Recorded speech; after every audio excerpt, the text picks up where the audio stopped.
Quem são os pais de cada membro dos Chapéus de Palha?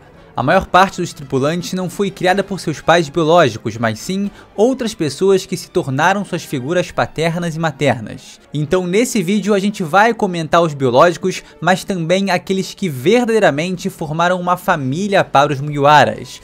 Durante esse conteúdo também vamos ter algumas teorias interessantes. Então deixa aquele like, se inscreve no canal. Eu sou o Lipe, esse é o canal Chapéus de Palha e vem comigo descobrir todos os pais e familiares também dos Chapéus de Palha.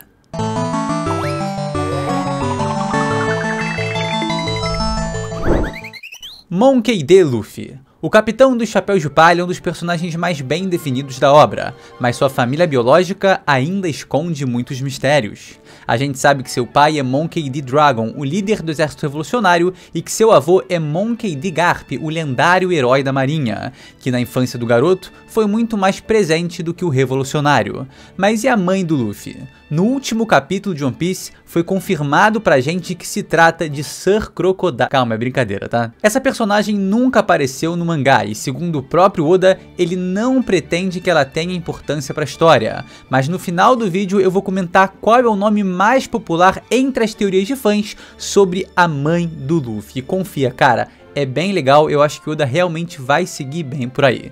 Mas já que a gente tá falando de mãe, a gente precisa falar da figura materna do Luffy, a Dadan. Ela é a bandida da montanha que roubou o nosso coração e se tornou uma verdadeira mãe pro Luffy. Não é até curioso que ela tenha sido a mulher que tomou conta dos irmãos dele, Ace e Sabo? Pois é, uma verdadeira mãezona pros três. Ela xingava, gritava, mas sempre os protegeu como se fossem seus filhos. Chorou por eles, enfrentou o Garp e até enfrentaria o mundo se fosse preciso. Além da Dadan, a Makino também cuidou do Luffy na infância, né, de alguma forma, mas como uma figura doce e alternativa, uma irmã mais velha talvez, mas nada comparado a Dadan ou aos seus irmãos jurados. E claro, o Shanks, né? Ele, cara, eu não diria que é uma figura paterna, porque ele não foi alguém presente que o Luffy via como um pai, mas sim uma referência masculina que serviu como inspiração para o Luffy se tornar o que ele se tornou. Roronoa Zoro. Durante muito tempo, o passado do espadachim era um dos mais misteriosos de One Piece, mas Oda revelou uma coisa importante em dois SBS diferentes. No SBS do volume 105, ele contou que os pais biológicos do Zoro eram Roronoa Arashi, um espadachim do East Blue que morreu lutando contra bandidos, e Terra, uma mulher comum que faleceu por doença quando o Zoro ainda era um bebê. E isso é importante porque o nome Terra, né, ou Terra, vai voltar mais pra frente do vídeo quando a gente falar do Sanji. Enfim, o Zoro ficou órfão muito cedo, mas a linhagem dele vai muito além disso. O sangue que corre nas veias do Zoro é Shimotsuki, a lendária família de samurais de Wano. No SBS do volume 96, Oda revelou que há 55 anos da história atual, o lendário ferreiro Shimotsuki Kozaburo fugiu de Wano com um grupo de 25 pessoas, incluindo a Shimotsuki Furiko, irmã do daimyo Jiringo, que no caso é Shimotsuki Ushimaru, o carpinteiro Minatomo, o mesmo que apareceu na Vila Fuxa ali numa piadinha, e outros que acabaram fundando a Vila Shimotsuki no East Blue. Ali, a Shimotsuki Furiko formou uma família com Roronoa Pin Zoro, e dessa união nasceu Arashi, o pai de Zoro, ou seja, a Furiko é a avó do Zoro. O lendário Shimotsuki Ushimaru, irmão da Furiko, é tio-avô do Zoro, e o Ushimaru é descendente direto do lendário Ryuma, o deus da espada, ou seja, o Zoro também é descendente direto do Ryuma, herdeiro legítimo de sua vontade. Depois da morte dos pais, o Zoro foi acolhido no dojo de Koshiro, que meio que se tornou uma figura paterna ali pra ele, com um laço não tão forte assim, né? Lá ele conheceu a Kuina, que aí sim se tornou sua maior rival e também uma espécie de irmã mais velha. A perda dela foi o que selou a promessa do Zoro de se tornar o maior espadachim do mundo. Usopp. Nosso mentiroso favorito é filho do Yasop, atirador dos Piratas do Ruivo e um dos principais comandantes da tripulação do Yonkou Shanks. O legal é que ele abandonou o filho, né? Nunca mais falou com ele e tem medo de reencontrar o moleque porque, cara, basicamente ele cagou, né, pra Banshina, que é a mãe biológica do Usopp, cujo nariz foi muito bem herdado. Aquela que, mesmo doente, sempre esperou o retorno do marido com esperança no olhar. Eu não vou me estender muito aqui, né, porque quando o assunto é falar mal do Yasopp, meu irmão, eu consigo dissertar aqui de cara uma tese inteira. Mas o ponto é, com a ausência do pai e a morte da mãe, o Usopp passou a viver praticamente sozinho na Vila Syrup e nunca assumiu outra referência paterna. Na verdade, ele é alguém que admira muito o seu pai. O mais próximo que o Usopp chega de ter uma família é o vínculo muito forte com a Kaia, que funciona como uma projeção amorosa, né? Um relacionamento ali que com certeza seria frutífero. Se ele continuasse na Vila Fuxa, meu querido, eu te garanto uma coisa, tá? A essa altura, seu pai já seria avô, né? A gente não estaria falando da família que ele tem, mas sim da família que ele estaria construindo. Tá aí a família do nosso atirador. Nami. A navegadora foi encontrada ainda bebê em meio a uma guerra numa região chamada Oikot, que é simplesmente Tóquio ao contrário, o que fez alguns loucos acreditarem que ela seria proveniente do país de Wano. Enfim, ela foi acolhida pela Belemer, uma ex-marinheira que decidiu criar tanto a Nami quanto a Nojiko como se fossem suas filhas, e de fato elas se tornaram, né? A Nojiko, inclusive, é basicamente uma irmã mais velha para Nami. A Belemer é sem dúvida a mãe verdadeira da Nami, mesmo sem laços de sangue. Cara, ela deu tudo pelas duas, inclusive a vida. Para sobreviver, ela só precisava mentir e falar que as crianças não eram suas, mas com seu enorme coração, ela jamais poderia negar uma verdade tão absoluta para si. A Nojiko, que cresceu como uma irmã da Nami, também é uma peça essencial na construção da família da navegadora.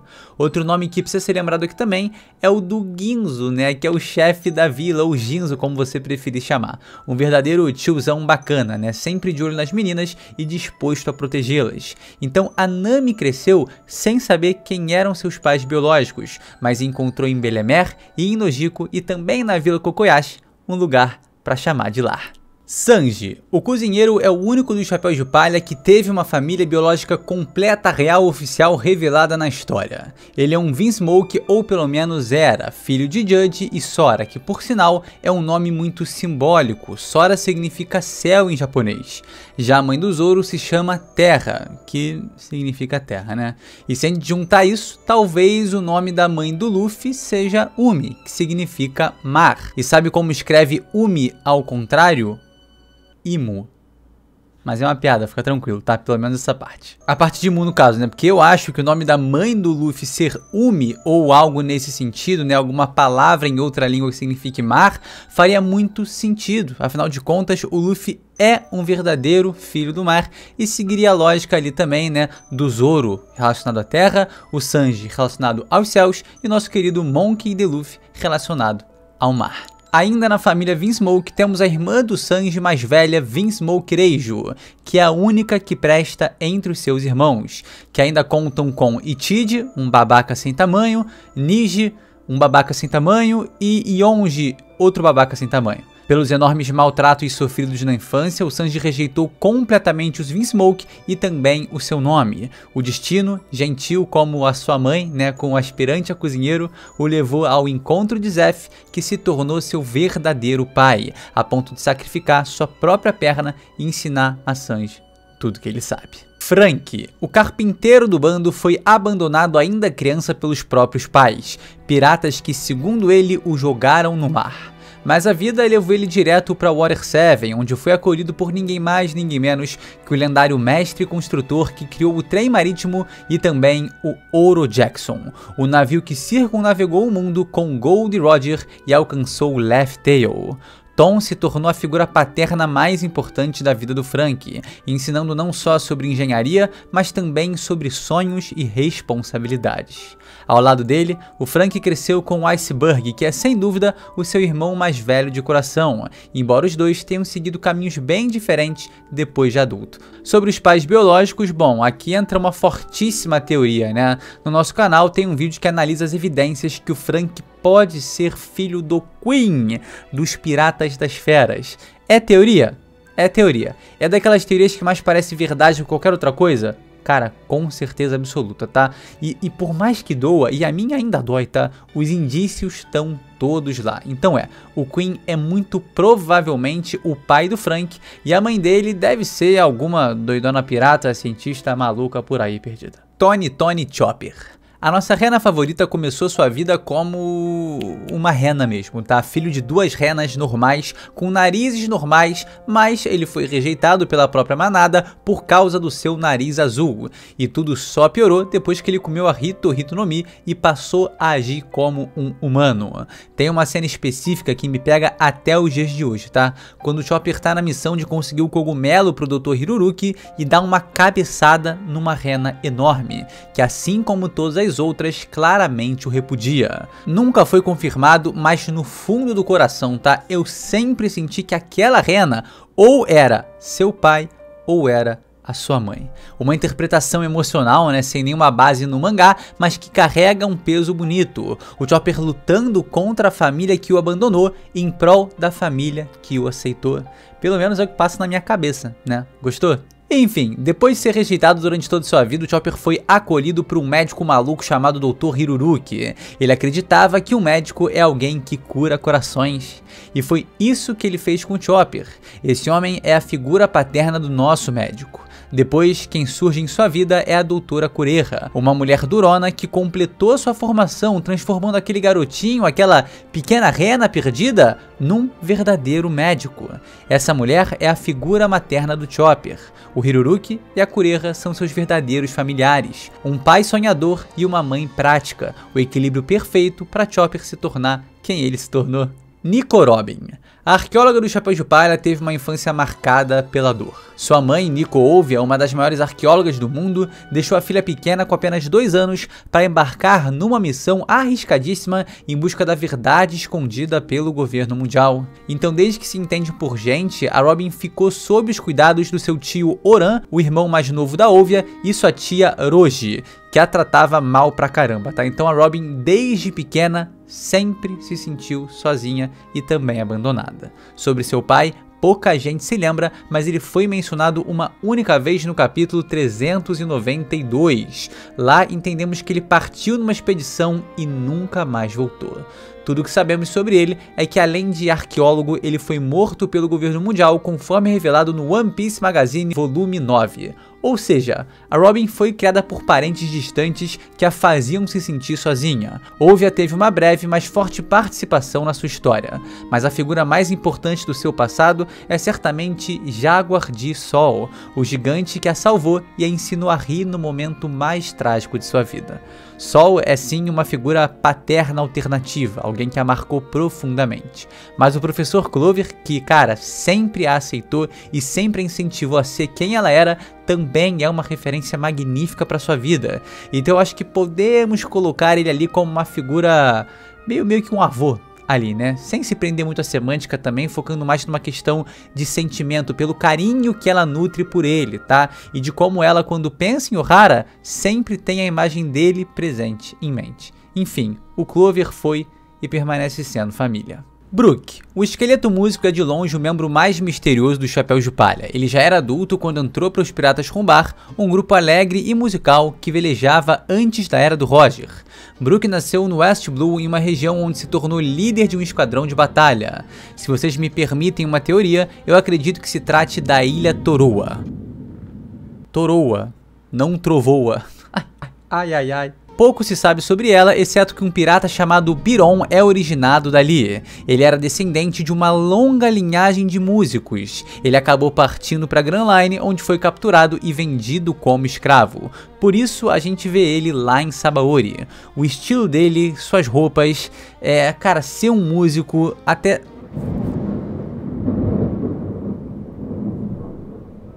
Foi só começar a falar do Brook que... O estilo dele, suas roupas, ser um músico, até certo traço no humor me remete ao Brook. E como ele também era de uma linhagem de músicos, né, e o Brook é músico, além dos próprios Piratas Rumbar serem todos músicos, eu acho que o Brook pode ser da mesma ilha. Inclusive, é até possível que o Biron tenha alguma familiaridade com o nosso Soul King. Afinal de contas, o Brook tem 90 anos. Enfim, o passado dele antes dos Piratas Rumbar continua completamente desconhecido. Nada de pai, mães, irmãos, nada. A única relação familiar de fato que conhecemos é de uma irmandade verdadeira com o York e uma forte conexão com a Labum, a baleia que ele e seu bando prometeram reencontrar.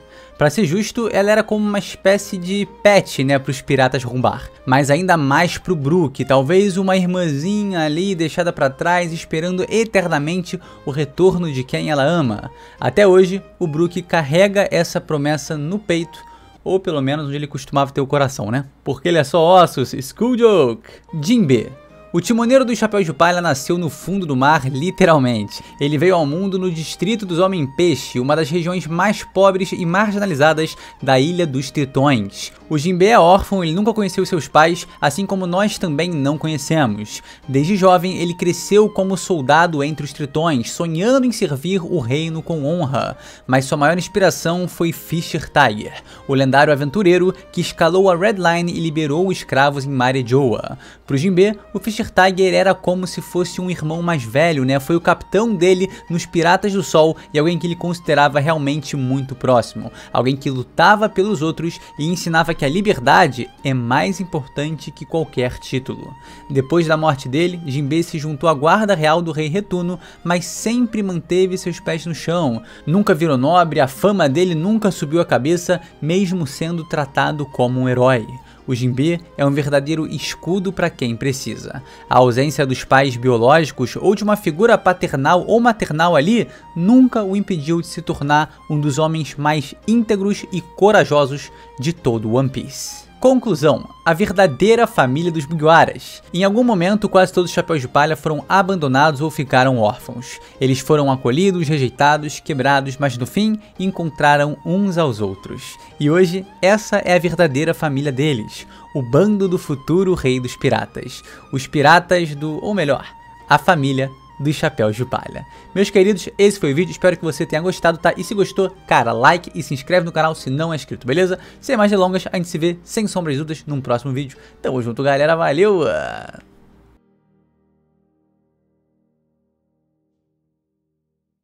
Pode Palha secreto. Evitei falar da teoria Nerona Nami. Nerona Nami. Neta de Musamá, meu Deus.